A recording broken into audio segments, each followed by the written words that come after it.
Good morning all of you. Earth movement में volcano और earthquake पढ़ना था। जो वोल्केनो यानी ज्वालामुखी के बारे में आज वर्णन करते हैं। ज्वालामुखी अर्थ मूवमेंट का आकस्मिक संचलन का ये इम्पोर्टेंट भाग है। ज्वालामुखी प्रायः एक गोल या कुछ गोल का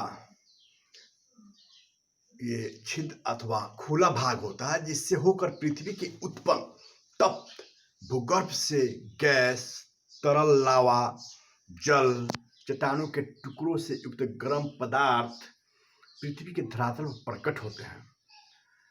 इसको उल्रिच तथा मार्गन के शब्दों में परिभाषित किया जाए तो ज्वालामुखी वह क्रिया है जिसके अंतर्गत पृथ्वी के भीतर गैस एवं लावा की उत्पत्ति से लेकर उनके पृथ्वी के भीतर तथा बाहर प्रकट होने की सभी क्रियाएं सम्मिलित की जाती है। ज्वालामुखी उद्गार के फल स्वरूप निकलने वाले पदार्थ ठोस, द्रव एवं गैस तीनों ही रूपों में होते हैं। गैस तीव्र विस्फोट के साथ धरातल को तोड़कर बाहर निकलती है। इन गैसों में 80 से 90% भाग वाष्प हाइड्रोजन और ऑक्सीजन का होता है। अन्य गैस में carbon dioxide, nitrogen oxide, sulphur dioxide आदि होते हैं। तरल पदार्थों में लावा सर्वाधिक महत्वपूर्ण है, जो बाहर निकलकर फैल जाता है। लावा का तापमान 800 से 1300 डिग्री सेल्सियस 800 से 1300 डिग्री सेल्सियस रहता है। तो लावा धरातल पर आने के लिए छिद्र बनाता है, उसे बीबर या क्रेटर कहते हैं। जो छिद्र बनाता है उसे बीबर या क्रेटर कहते हैं। और लावा दो प्रकार का होता है। एक गड्ढा जिसमें सिलिका की मात्रा अधिक होती है, 75% होती है, उसे अम्लीय लावा कहते हैं। दूसरा लावा पतला होता है, जिसमें सिलिका की मात्रा कम होती है। पतला होने के कारण यह लावा अधिक दूर तक फैल कर जाता है, फलस्वरूप पठार का निर्माण करता है। तो ज्वालामुखी से निकलने वाले ठोस पदार्थों में बारीक धूलकणों से लेकर पत्थर के बड़े बड़े टुकड़े मौजूद होते हैं। जो ठोस चट्टानी टुकड़े मैग्मा एवं भूपटल के टूटने से प्राप्त बाहर निकलते हैं, उसे पायरोक्लास्ट कहते हैं। उसे पायरोक्लास्ट कहते हैं।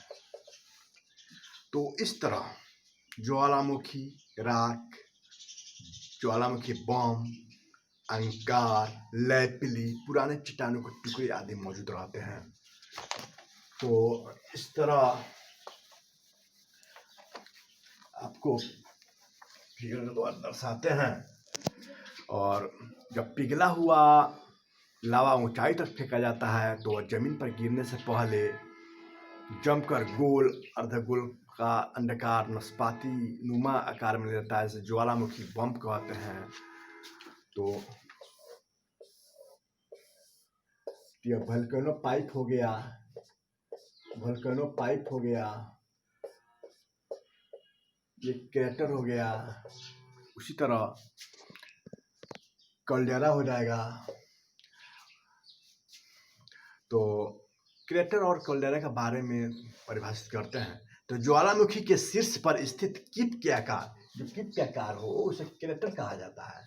वहीं जब कैल्डेरा विस्तृत रूप लेता है, क्रेटर जब विस्तृत रूप लेता है तो कैल्डेरा का निर्माण होता है, जिसमें जल भर जाता है, झील का निर्माण हो जाता है। जैसे महाराष्ट्र का लोनार झील, राजस्थान का पुष्कर झील, अमेरिका का ओरेगोन झील, जापान स्थित एरा कैल्डेरा एवं अमेरिका का बेलिस कैल्डेरा, ये फेमस है। तो वोल्केनो से क्रेटर और कैल्डेरा निर्मित हुआ और झील का निर्माण हुआ। उसी तरह स्वल्प तारा के बारे में देखते हैं। तो जब ज्वालामुखी से राख एवं लावा का निकलना बंद हो जाता है, उसके बाद भी बहुत दिनों तक उससे विभिन्न तरह की गैसीय वाष्प निकलता है। जैसे भूमध्य सागर के किनारे धुआंरे का विस्तृत क्षेत्र, अलास्का में कटमई ज्वालामुखी, जिसे 10,000 धुआंरे की घाटी कहा जाता है, बहुत फेमस है, यह अलास्का में है। ग्लेशियर के बारे में देखते हैं। ग्लेशियर वास्तव में गर्म जल का स्रोत होता है जिससे समय समय पर गर्म जल तथा वाष्प फव्वारे के रूप में निकलता है। एग्जाम्पल देखते हैं तो अमेरिका का येलोस्टोन पार्क और आइसलैंड और न्यूजीलैंड का 3 प्रधान गेजर क्षेत्र हैं। तो अमेरिका का येलोस्टोन पार्क बहुत फेमस है। हॉट स्प्रिंग, गर्म झरना की चर्चा करते हैं तो गर्म झरने में गर्म जल निरंतर निकलता रहता है। झरने विशेष रूप से ज्वालामुखी क्षेत्रों में देखने को मिलता है। कभी कभी ये उन क्षेत्रों में भी देखने को मिलता है जहाँ ज्वालामुखी नहीं है, जैसे बिहार के राजगीर और मुंगेर में सीता कुंड, लक्ष्मण कुंड, राम कुंड का निर्माण हुआ है, जो वहाँ गर्म झरने निकलते हैं। वहाँ पर रेडियो सक्रिय तत्वों की उपस्थित होने के कारण वहाँ पर चर्म रोग बीमार लोग जाते हैं और वहाँ पर ये चर्म रोग ठीक हो जाता है। रेडियोधर्मी तत्व होता है। ये गर्म झरना बहुत इम्पोर्टेंट होता है। और तो अतः ज्वालामुखी क्रिया एक व्यापक शब्द है जिसमें अनेक क्रियाएं तथा अनेक रूप सम्मिलित हैं। ज्वालामुखी क्रिया का एक रूप है, नीचे अथवा धरातल के ऊपर दोनों रूपों में होते हैं। तो इसको देखते हैं। बैथोलिथ, लोकोलिथ, लोकोपिट, डाइक, सील आदि ये मध्यवर्ती चट्टानें जो ये ज्वालामुखी द्वारा ही होती है, मैग्मा के द्वारा। ज्वालामुखी के उद्गार के अनुसार वर्गीकरण करते हैं तो केंद्रीय उद्भेदन वाले ज्वालामुखी, तो हवाई तुल ज्वालामुखी यानी हवाई द्वीप में ये ज्वालामुखी होते हैं। और ये ज्वालामुखी होते हैं। इसको हवाई द्वीप में फेमस है। इसको अग्नि देवी पीली किस राशि कहते हैं, इस क्या करते हैं। ये मुख्य कारण इसका है कि लावा का पतला होना, गैस की तीव्रता में कमी होना, इसलिए ये किस राशि जैसा निकलता है इसमें। तो हवाई तुल ज्वालामुखी, उसके बाद से अस्ट्रोम्बोलिक तुल ज्वालामुखी। इस प्रकार का ज्वालामुखी भूमध्य सागर के सिसिली द्वीप के उत्तर में लिपारी द्वीप में स्थित है। तरल लावा के अतिरिक्त कुछ विखंडित पदार्थ जैसे ज्वालामुखी धूल, प्यूमिस या ज्वालामुखी बम के उद्गार के समय निकलते हैं। तो इस तरह देखते हैं।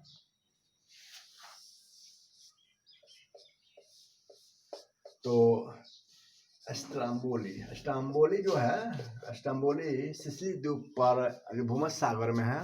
ये बहुत फेमस है क्योंकि ये केंद्रीय उद्भेदन से निकलता है। से वोल्केनो तुल ज्वालामुखी भूमध्य सागर से लिपारी द्वीप में भी स्थित है। पिलियन तुल ज्वालामुखी सबसे अधिक विनाशकारी, सबसे अधिक विस्फोटक एवं सबसे भयंकर होता है। इसे 1883 में जावा एवं सुमात्रा के मध्य सुंदर क्रकटोआ ज्वालामुखी का उद्गार 1911 में हुआ था। उसी तरह दरारे उद्भेदन वाले ज्वालामुखी, ये तो केंद्रीय उद्भेदन वाले ज्वालामुखी बताए। उसके बाद से दरारे उद्भेदन वाले ज्वालामुखी, ये जब लावा के साथ गैस की मात्रा अधिक नहीं होती है, धरातल के दरार में पड़ जाने के कारण लावा शांत रूप में प्रभावित होता है और धरातल के ऊपर जमा होने लगता है।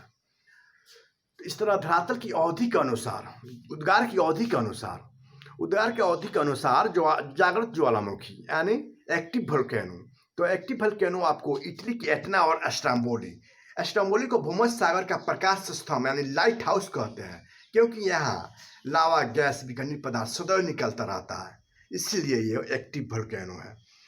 और उसी तरह प्रसुप्त ज्वालामुखी, डोरमेंट वोल्केनो, ऐसे ज्वालामुखी जिनके उद्गार के समय तथा स्वभाव के विषय में कुछ निश्चित नहीं होता, वर्तमान समय में ये शांत नजर आते हैं।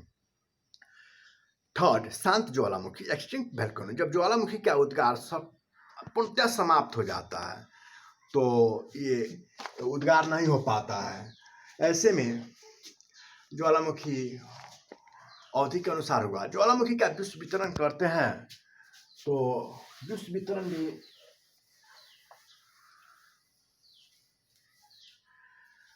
ये ज्वालामुखी की स्थितियों के विश्वव्यापी प्रतिरूप में 2 रूप में विभक्त किया जाता है। एक परंपरागत वितरण प्रतिरूप जिसे प्रचलन प्लेट टेक्टोनिक 1960 से पहले ये 3 पेटियों मिथिलाओं में विखंडता, परिप्रशांत, मध्य महाद्वीपीय, मध्य अटलांटिक यानी प्लेट किनारों के परिवेश में ज्वालामुखी का वितरण। बाह्य स्थलाकृति में देखते हैं तो केंद्रीय विस्फोट द्वारा नीचे उठ जाना, लावा पठार, लावा मैदान, तो दरारी उद्गार द्वारा हो गया। और अभियांत्रिक का जैसे जिक्र किया है तो batholith, laccolith, lopolith, sill, Dyke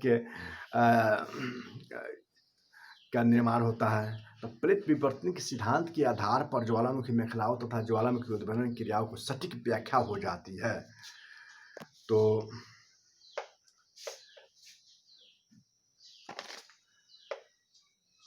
यहीं पर ये पूर्णतः समाप्त होता है वोल्केनो।